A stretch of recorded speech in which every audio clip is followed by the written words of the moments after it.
They canceled Jimmy Kimmel.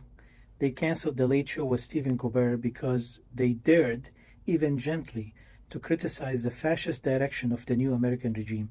This is full-blown state corporate censorship, carried out by media conglomerates more afraid of offending power than failing the public. But let's rewind. This didn't start with Trump. It didn't start with the killing of Charlie Kirk. It didn't even start with Colbert mocking CBS's hush money payoffs. It started with Gaza.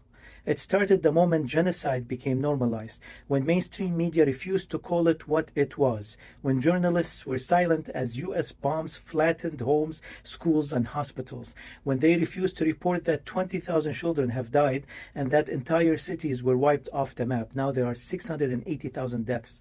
And where were these brave late night hosts then, making jokes, doing safe monologues, worried about being balanced, avoiding the word genocide?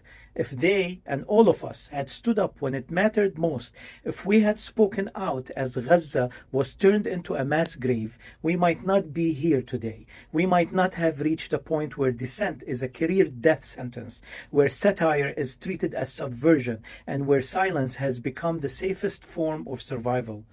Now they're being cancelled for criticizing fascism, but fascism was already being televised long before. It was being sanitized through corporate-friendly journalism manufactured out by partisan war funding. The groundwork was laid with every unchallenged narrative about self-defense, every human rights report buried under an ad for fighter jets. These shows are being picked off one by one, and let me be honest, all of us will be on the shopping block next. And you who think you are not part of it or you are even pro-Trump's fascism, your turn is coming.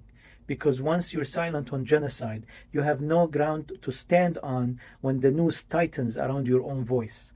If you don't speak for Gaza, don't be surprised when there is no one left to speak for you.